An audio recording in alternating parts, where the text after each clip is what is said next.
Did you know that men go through menopause as well? It's called andropause.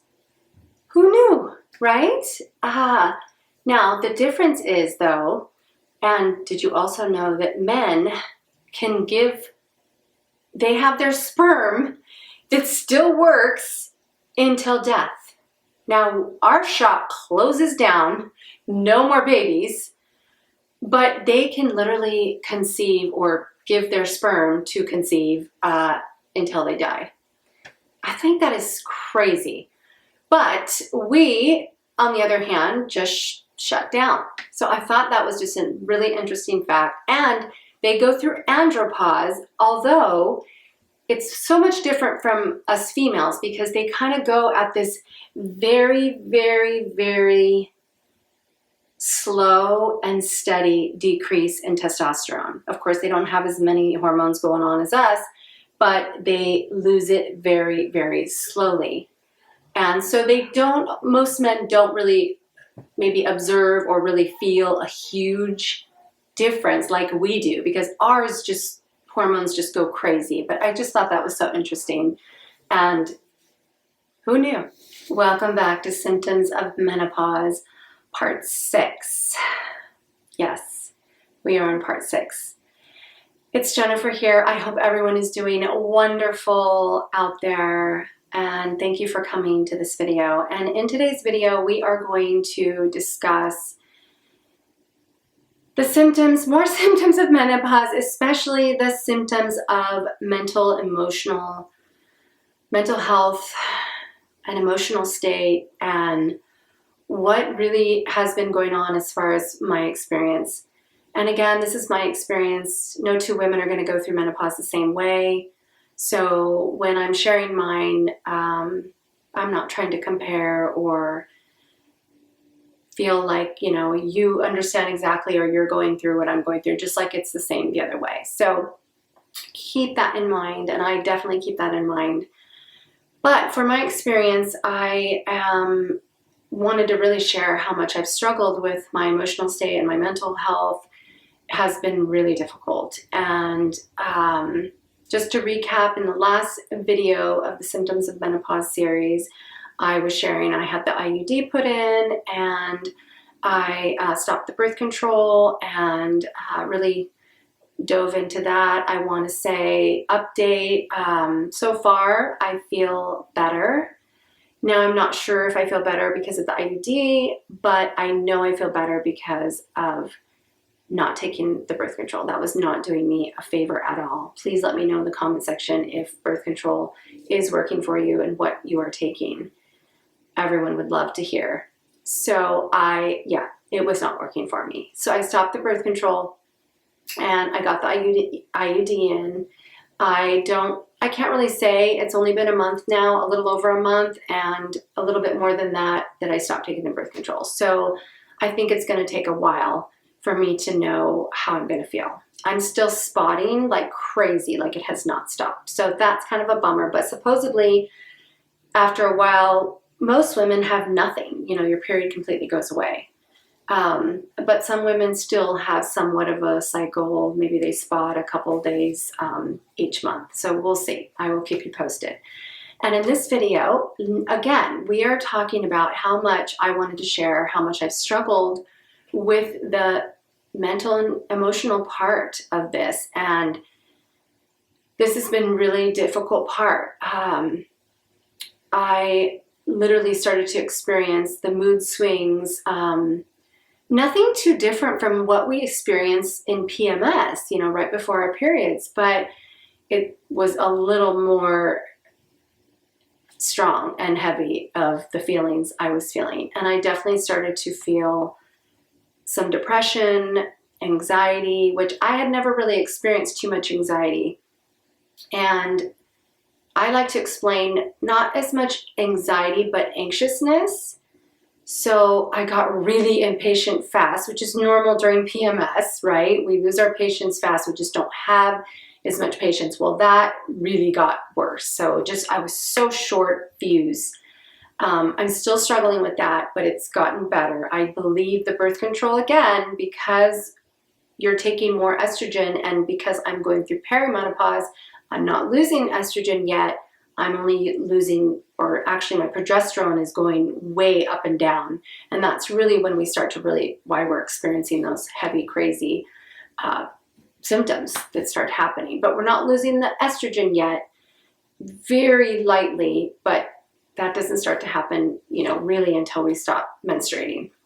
So I definitely, again, started to feel the anxiousness and my irritability, again, because I think of excess estrogen, was awful. And I've talked about in my last videos that it was literally, my irritability could be just unbearable.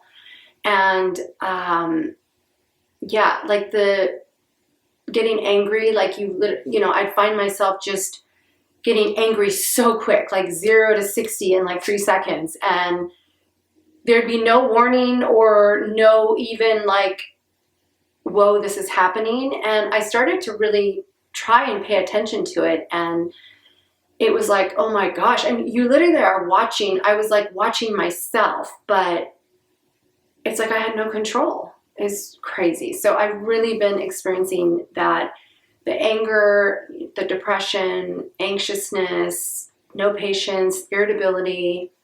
Let me know in the comments below if these are anything that you can relate to or that you have experienced.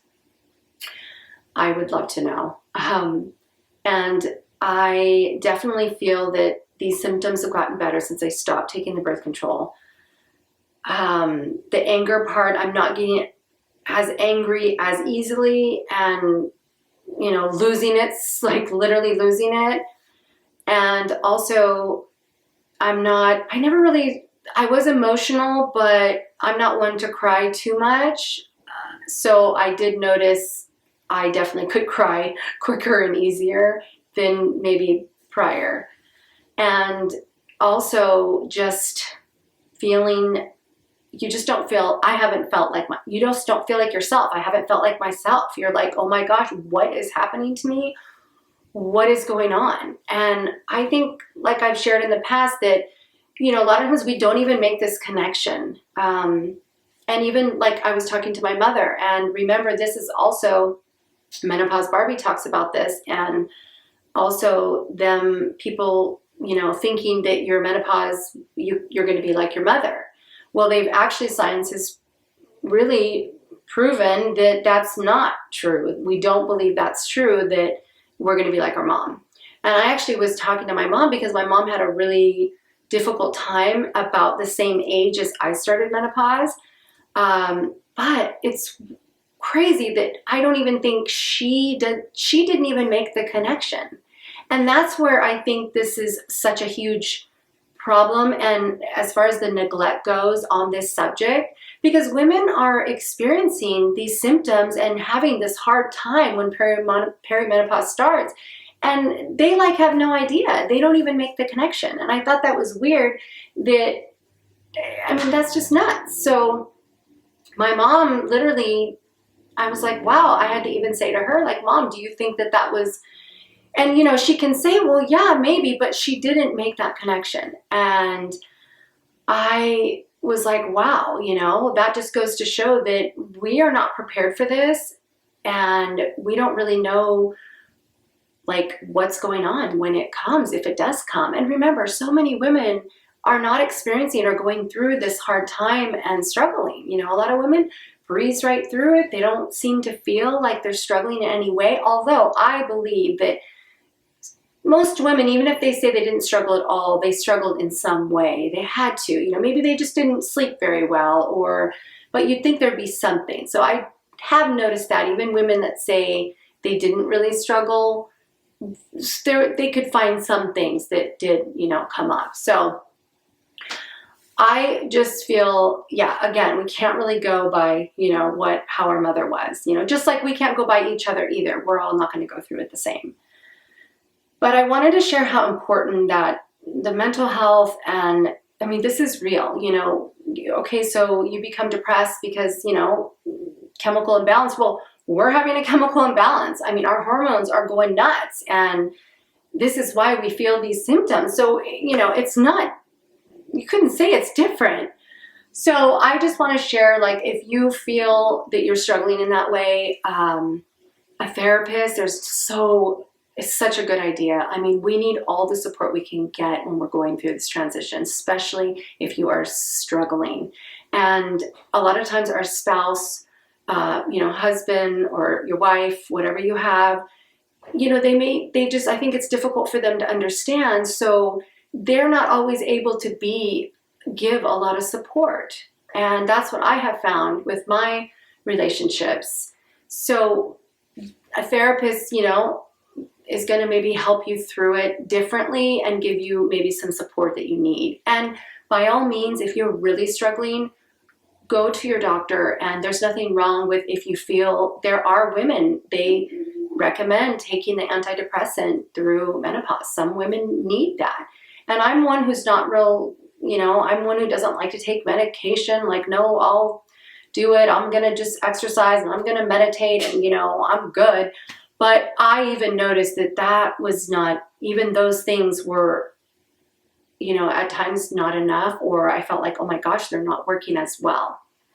So please don't hesitate to get any kind of help. And if you feel you need that extra help, an antidepressant, please don't feel afraid or ashamed or embarrassed.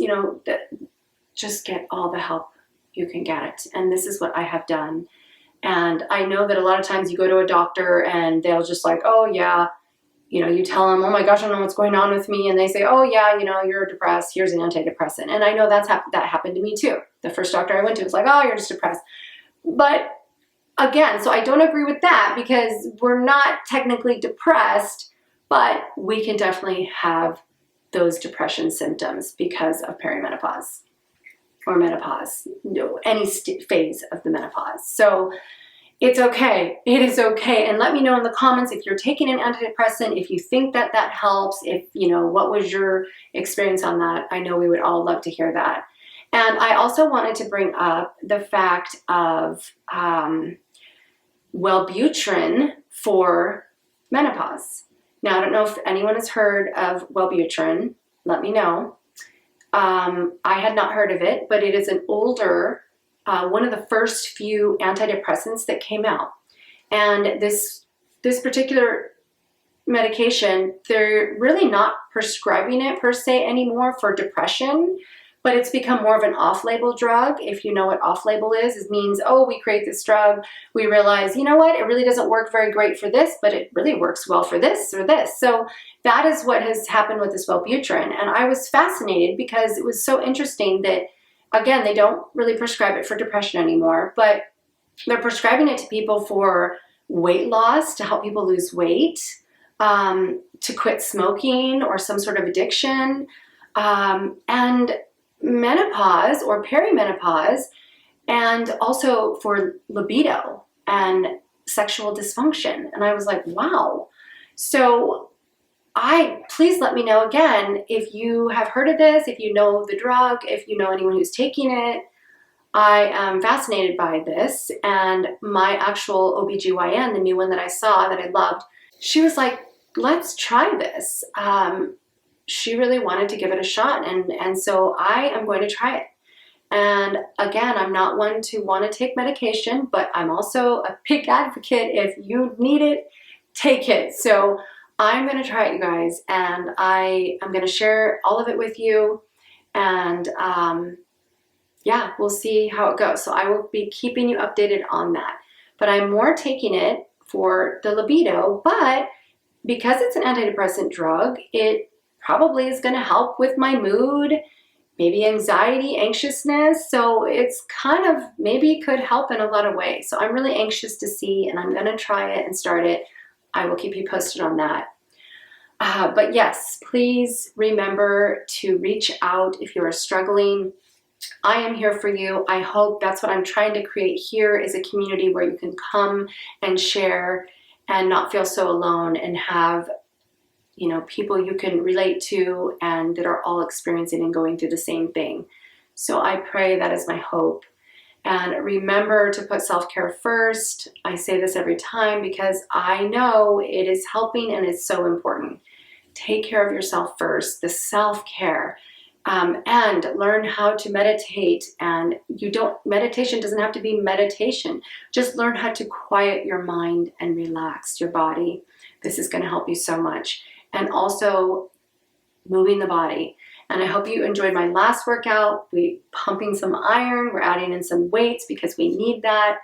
So let me know also what you think. And again, I'm going to start taking the Wellbutrin. We'll see. I'm going to keep you posted. Oh, mind you not, also, they give it to people for the weight loss, which I thought, well, geez, we're all like, you know, you tend to pack on some pounds when we go through this transition. And I suppose it's supposed to maybe it acts as a stimulant, so it might speed the metabolism up, which, hello, our metabolism is slowing. So that also is why we're going to pump the iron. That is going to help us keep strong and keep that metabolism moving. Okay, so I hope you enjoyed that last workout. I'm going to cut this short off because I don't want to keep rambling on. I hope you've enjoyed this video, and I hope you've gotten something from it. And I will be keeping you posted, updated. Have a wonderful day or evening, and all my love, and I will see you in the next Symptoms of Menopause.